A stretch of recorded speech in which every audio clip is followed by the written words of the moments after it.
Hey guys, welcome to the vlog. It's Friday morning. I just checked all of my demo submissions for my label. By the way, if you're interested, just send me your tracks and get them released on my label. The link is always down below in the description. I will definitely listen to it and get back to you and let you know if it's something for the label or not. And going through all of these tracks, there's like one huge mistake that I just heard so many times. And it's always the one thing I always tell you whenever I do the feedback sessions to change, because it's such a small thing to actually try out and improve your mixing by a lot. So I was thinking today to make a video specifically about that, about how to improve your mixing with this one little small technique. Just try it out. It's something I've actually never seen someone else talk about on YouTube or in any blog posts, and I think it's like the crucial first step. So let me finish the business stuff, get a cup of coffee, head to the studio, which might be not that pleasant. It started snowing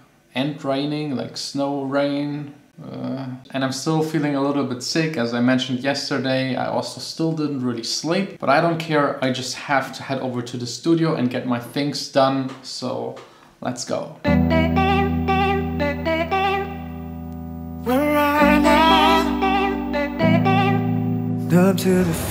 Welcome to the studio. So mixing is basically like getting the levels right in your song, EQing everything correctly, using compression and reverb to get the sound just right and make all of the elements go well together. And yes, these things are important when it comes to mixing, and you can find a lot of tutorials about that online. But the one thing that I always hear in tracks, especially beginners, that they just get wrong, doesn't have to do anything with compression, reverb and all these kind of tools that are already quite specialized, because in EQ you just need, if you need to cut away a frequency or to add one, the compressor to control the dynamics, reverb to place your elements in the mix, as well as like stereo imaging. All of these tools do not really make the song. There are like actually two things that I think go before that. One of them is of course like the songwriting, the melodies, everything that has to do with the creative process, but that isn't part of mixing. If you get all of that right, the mixing will be a whole lot easier. Your track will just be better, catchier, because like most people that listen to music will never say, oh, this song is really cool, but the mixing isn't really good. They usually don't really care about the mixing as long as it's not really horribly wrong. So if you get a decent mix and have a great song, it just works. It might even have a certain charm to it. If the mixing isn't 100% or is a little bit awkward or unusual, it actually makes a track more likely to be remembered by the listener. And the one step between the creative part and actually the mixing phase with all of those tools that you all know has to do with octaves. So let's get the piano out for some help. You have octaves on here. You could play a bass line in one of the lower octaves. You could take it an octave up. And there's one mistake that I hear in so many tracks is actually picking the wrong octave for the wrong elements. So for example, I hear a lot of times that the bass is too low an octave. This makes your track very bass heavy, very muddy, almost impossible to control. Even if you cut away with an EQ, the low end, it's still on the wrong octave. You cut away the low frequencies, the fundamental notes, the main core of the sound are left with like top frequencies that do not really exist, and your mix will just sound really bad. And good luck trying to fix that with EQing, compression or reverb or any of the other tools. It just doesn't do anything. The first step is getting the right octave, because instead of like cutting the main synthesizer in the low end because it has too much low end frequencies, just maybe try putting it up one octave. You get rid of the low frequencies. It might actually sound cooler and sit better in the mix. And if it's too high, you still have the possibility to copy it down another instance, have twice the same synth and one octave lower, one higher, so kind of layering the same sound. Of course, you don't have to do it just with the same sound. You could also layer a synth sound and this way control where they sit in the mix. So to give you an example, I've opened up Logic, my Not Scared song. It doesn't have any vocals yet. I'm still waiting for the singer and songwriter to deliver, but it's all mixed. Everything is in there that I need. So let me first play it to you as it is.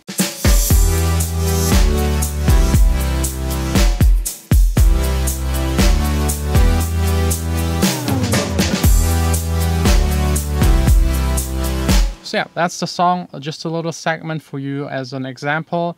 Now let's remove actually all of the compressors, because I think like in the mixing, the compressor, yes, it does a lot, it can help a lot, it's a very important tool, but if you're a beginner, I think it's like way overrated. Don't even worry about compression. So let me press X, open up the mixer and get rid of all of the compression. I will make sure that I still keep the level.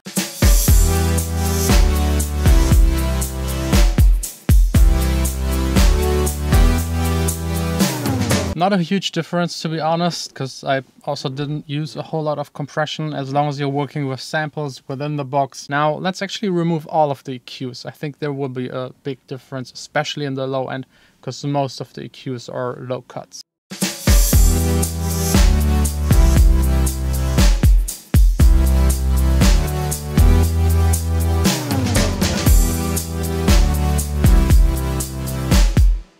I think that right there is already like a substantial difference. It's kind of ruining the entire flow of the song.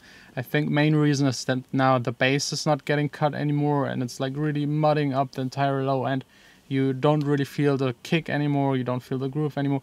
So it's changing a lot, but it's still kind of the same song. The next part I will remove is actually the reverb, and I think that will have by far the biggest effect. Without reverb, an entirely dry track just sounds really awkward.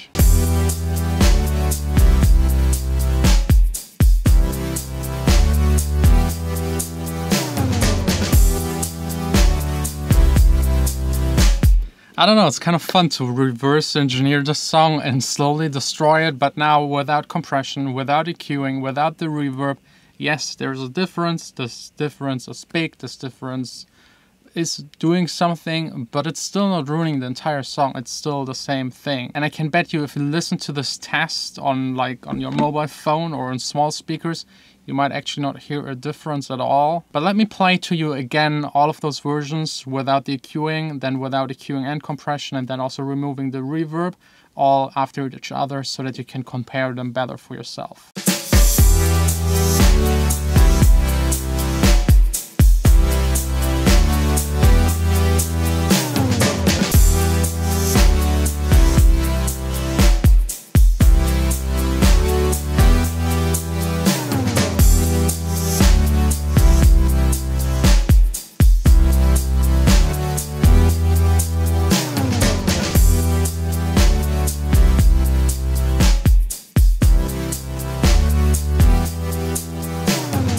I think this should give you a good impression what mixing actually does to a track, how big the effect actually is. Of course, the levels are all taken care of. That's like an even more important step than EQing, compression, reverb, getting the levels, the loudness of each of the elements right to make, just to mix them. I could now go in there, destroy also that, but this wouldn't make any sense really. And I think everyone can listen to a song and be like, okay, the vocals, they're like 5 dB too loud, they're sticking out of the mix.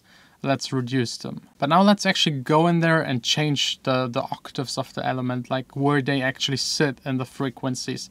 If I now go into the bass line and reduce it by 1 octave, go into the main synth sound and put it 1 octave higher, so separating them, this will make a big gap and just really throw off the entire song.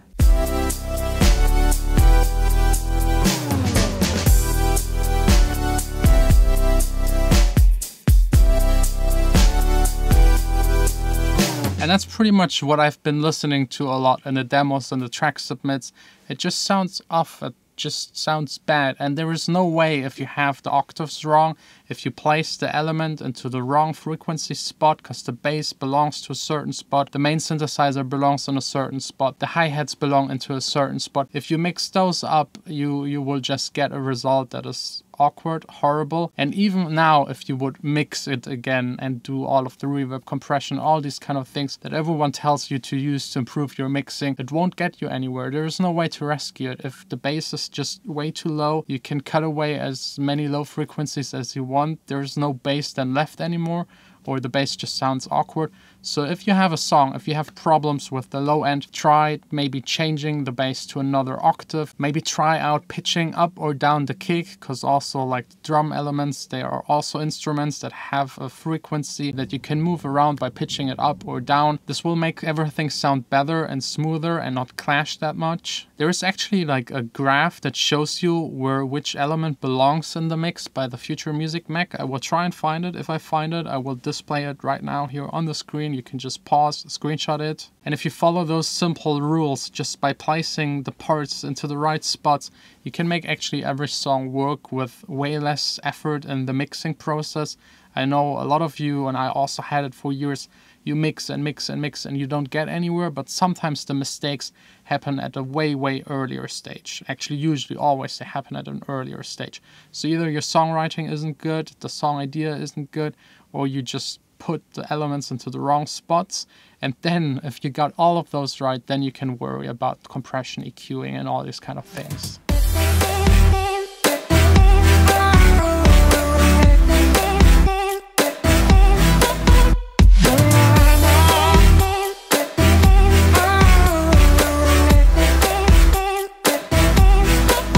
All done with work, all done working on new music, business stuff, label stuff. I hope you enjoyed today's episode. I hope you learned something. I hope you can agree with me on the topic that I talked about. Please get first the basic stuff right before you think about the fancy stuff, because the fancy stuff is usually not what makes it good. So yeah, we will see us tomorrow again. Don't forget to tune in if you're interested to follow me along and be part of my journey as a music producer and DJ on a daily basis. Hit that subscribe button. Don't forget to like, and we will see us tomorrow again.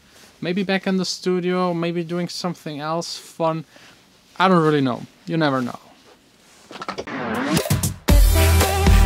Of course, I have to turn off all of that fancy new light. Number 1 and number 2.